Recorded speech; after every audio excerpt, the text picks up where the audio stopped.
दीदी mock test से मेरे पास 450 मार्क्स आ रहे हैं, क्या मेरा नीट में सिलेक्शन होगा? बहुत डिमोटिवेशन फील हो रहा है।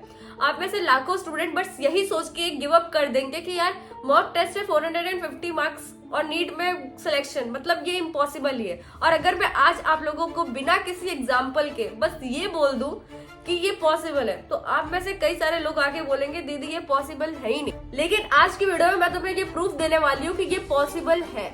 लेके चलती हूँ तुम्हें 6 साल पहले, जब मैं एक नीट एस्पिरेंट हुआ करती थी। तुम ये रिजल्ट देख सकते हो, ये आखिरी मॉक टेस्ट है जो मैंने दिया था, ये एआई टेस्ट का रिजल्ट है। डेट तुम देख सकते हो कि इस पे लिखा है 14/4/2019, यानी कि ये एग्जाम के बस 2 हफ्ते पहले की बात है। और इसमें मेरा स्कोर है 442। वही नीट के एग्जाम में मेरा जो स्कोर था वो था 621 विद ऑल इंडिया रैंक 3924। अब तुम लोग बोलोगे कि यार ये मिरेकल हुआ कैसे? तो ये miracle actually it was not a miracle, ठीक है। इसके पीछे मेरी एक स्ट्रेटेजी थी, क्योंकि मैंने नीट के एग्जाम को बहुत ही अच्छे से समझा, उस पैटर्न को समझा, एंड इस ट्रैप में मैं बिल्कुल नहीं फंसी कि एआईएटीएस में मुझे अच्छे मार्क्स लेके आना है, जो कि बहुत सारे स्टूडेंट इस ट्रैप में ही फंसे हुए थे कि यार मॉक टेस्ट में अच्छा लेके आना है, मॉक टेस्ट में अच्छा लेके आना है। मैं तुम्हें बता दूं कि जो बड़े कोचिंग के जो मॉक टेस्ट होते हैं, अगर तुम उसमें अच्छा स्कोर लाने के पीछे अपना पूरा टाइम वेस्ट करोगे ना, तो नीट में तुम्हारा स्कोर नहीं आ पाएगा अच्छा। वो जो मॉक टेस्ट बनाते हैं वो टॉपर्स के लिए बनाते हैं, उनको तुम लोगों से कोई उम्मीदें नहीं है कि यार 440 जो मॉक टेस्ट लेके आ रहा है उनका सिलेक्शन भी होगा, वो ऐसा सोचते ही नहीं है। पर लेकिन उस पॉइंट पे तुम्हें अपने आप को सेपरेट करना है। मैं बिल्कुल अंडरग्राउंड हो गई थी, मतलब लास्ट के 2 हफ्ते मतलब मुझे किसी ने देखा ही नहीं, सब यही सोच रहे थे कि मैंने गिव अप कर दिया। पर लेकिन I was preparing for the best what I can get in NEET. And तुम लोगों को भी यही करना है, अपने आप पे ट्रस्ट रखो। इस पॉइंट पे अगर टूट गए ना तो कभी जुड़े नहीं पाओगे, क्योंकि अभी के टाइम पे बहुत सारे स्टूडेंट्स ऐसे होंगे जो गिव अप कर देंगे, क्योंकि उनको लगता है कि ये पॉसिबल ही नहीं है। बट लेकिन क्योंकि तुम्हें पता है कि ये चीज पॉसिबल है, तुम गिव अप मत करना। एंड वो स्टूडेंट जो कभी गिव अप नहीं करता है, वो एट द एंड मिरेकल करता ही करता है। मेरा भी रिजल्ट देख के सब लोग ऐसे शॉक्ड हो गए थे कि यार मतलब इस स्टूडेंट के कैसे मार्क्स आ गए।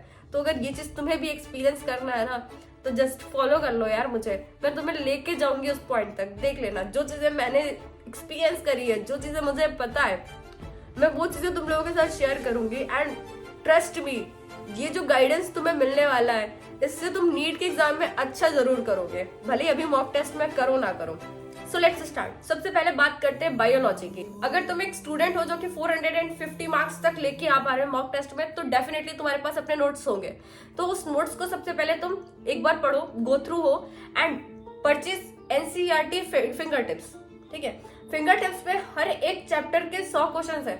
तो वो जो 100 क्वेश्चन तुम जब प्रिपेयर करोगे ना, तो वो एनसीईआरटी बेसिकली तुम एनसीईआरटी में क्या मिस्ड पॉइंट है, मतलब तुमने पढ़ते टाइम पे क्या चीजें मतलब नहीं समझ में आया तुम्हें, या फिर वो तुम्हें नहीं लगा कि ये चीजें इंपॉर्टेंट है, तो वो फिंगर टिप्स से वो सारी चीजें हो जाएंगी। तो तुम उस क्वेश्चंस को, जो क्वेश्चन तुमसे नहीं बन रहे हैं, उसको मार्क करो एंड देखो एनसीईआरटी में कि वो कहाँ थे और कहाँ पे तुमसे पढ़ने में मिस्टेक हुई है। एंड मैंने फिंगर टिप्स के सारे क्वेश्चंस इस तरह से प्रैक्टिस कर लिए थे, एंड तुम भी कर सकते हो। ज्यादा टाइम तुम्हें नहीं लगेगा, क्योंकि बायोलॉजी के क्वेश्चंस तो ऐसे है कि बहुत कम टाइम कंज्यूमिंग होते हैं। तो फिंगर टिप्स तुम पूरी कर सकते हो, और अगर तुमसे लगता है कि पूरी नहीं कर सकते हो, तो एटलीस्ट उन चैप्टर के क्वेश्चंस तो तुम कर ही लो जो तुम्हें लगता है कि मॉक टेस्ट में जिसके क्वेश्चंस तुमसे नहीं बने। एटलीस्ट उसके लिए तुम मॉक टेस्ट के पेपर एनालिसिस कर सकते हो कि किस किस चैप्टर के क्वेश्चंस तुमसे नहीं बने, एंड उन चैप्टर के मेजॉरिटी ऑफ क्वेश्चंस तुम प्रैक्टिस करना शुरू कर दो। एनसीईआरटी बेस्ड क्वेश्चन ही प्रैक्टिस करना। जब भी तुम एनसीईआरटी पढ़ रहे हो या क्वेश्चंस लगा रहे हो, अपने साथ हमेशा एक नोटबुक लेके रखो, एंड उसमें जो भी चीजें तुम्हें लगती है कि याद करने वाली है, वो सब चीजें उसमें लिख लो, ताकि नीट के एग्जाम के 2-3 दिन पहले तो वो सारी चीजें पढ़ लो, एंड नीट के एग्जाम में वो मिस्टेक दोबारा ना हो तुमसे। अब बात करते हैं केमिस्ट्री की। केमिस्ट्री में 3 पार्ट होते हैं, फिजिकल, इनऑर्गेनिक एंड ऑर्गेनिक। अब क्योंकि मॉक टेस्ट में हाई लेवल के क्वेश्चंस पूछे जाते थे, तो उस लेवल की मेरी प्रिपरेशन तो नहीं थी, एंड मुझे ये पता था कि नीट के एग्जाम में इतने हाई फाई क्वेश्चंस नहीं आने वाले हैं। एंड मोस्टली एक्सेप्शंस पूछे जाते हैं केमिस्ट्री में, जो कि नीट एग्जाम में आते हैं। तो मैंने फोकस किया था कि जितने एक्सेप्शंस हैं केमिस्ट्री में, वो सारे मैं लिख लूं एक जगह, और मुझे एक्सेप्शंस में तो गलतियां नहीं करना है। और तुम बिलीव नहीं करोगे, मेरे नीट में जो केमिस्ट्री के मार्क्स थे वो 165 मार्क्स थे आउट ऑफ 180, जो कि अभी तक के मेरे हाईएस्ट स्कोर थे। सो केमिस्ट्री के 3 पार्ट होते हैं, physical chemistry, inorganic chemistry and organic chemistry. तो मेरा जो सबसे ज्यादा स्ट्रॉन्ग पॉइंट था वो था ऑर्गेनिक केमिस्ट्री। उसके पीछे रीजन ये था कि केमिस्ट्री में मैंने एक नोटबुक बनाई थी, छोटी सी पतली सी नोटबुक बनाई थी 15-20 पेजेस की, जिसमें जितने भी इंपॉर्टेंट रिएक्शंस थे, नेम रिएक्शंस थे, वो सारे लिखे हुए थे।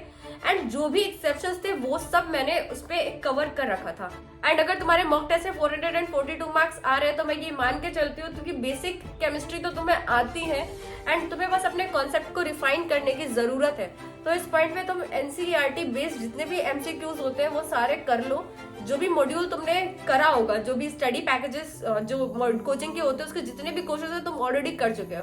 तुम्हें इसके आगे कुछ जाने की जरूरत नहीं है, क्योंकि अगर तुम्हारे मार्क्स नहीं आए ना मॉक टेस्ट में, इसका मतलब वो चीजें ही तुम्हारे प्रिपेयर्ड नहीं है। तो सबसे पहले जितने भी क्वेश्चंस थे उसको दोबारा लगा दो, दोबारा वो क्वेश्चन सारे सॉल्व कर लो। एंड जो भी चीजें गलत हो रही है ना उसको पहले तो सर्कल करो एंड उसके बाद उस क्वेश्चंस पे फोकस करो, बस उन्हीं क्वेश्चन पे जो कि तुम्हें लगता है कि ये तुमसे नहीं बने, ठीक है।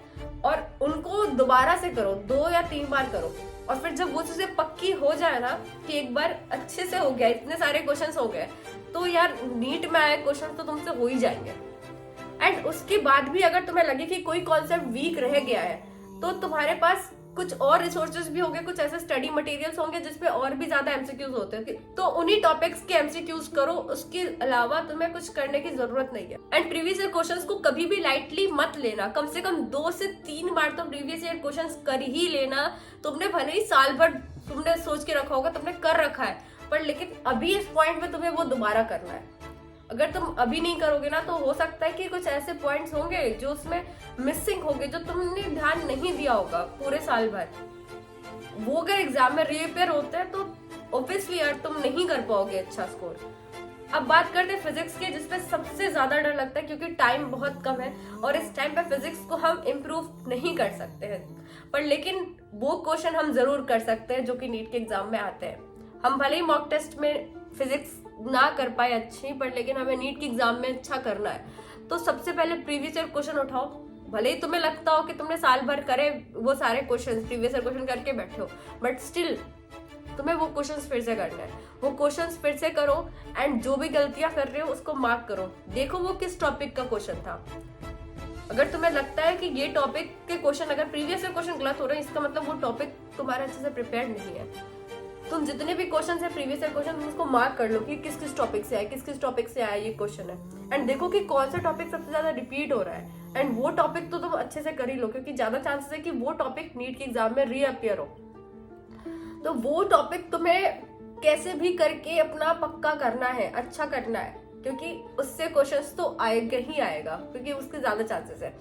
वो एकदम स्टडी जो ऐसा करो ना कि वो क्वेश्चन ओरिएंटेड हो, कि वो उसी टॉपिक के लिए तुम क्वेश्चन प्रैक्टिस कर रहे हो जो टॉपिक आने वाले हैं। फालतू इधर उधर की चीजें पढ़ने से सिलेक्शन नहीं होने वाला है। तुम वही टॉपिक करो ना जो एग्जाम में आते हैं। और वो कैसे पता चलेगा? जब तक तुम प्रीवियस ईयर क्वेश्चंस को एनालिसिस नहीं करोगे तुम्हें नहीं पता चलेगा।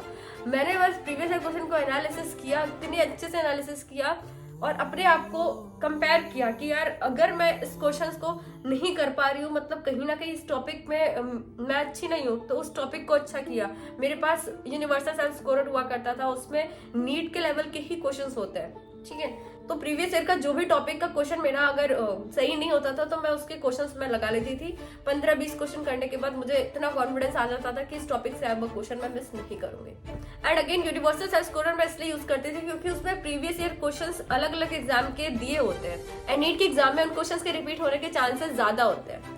तो इस तरह से ही मैंने अपनी फिजिक्स भी प्रिपेयर करी थी एंड इतना ही अगर कोई स्टूडेंट कर ले तो उसके मार्क्स इंप्रूव होंगे।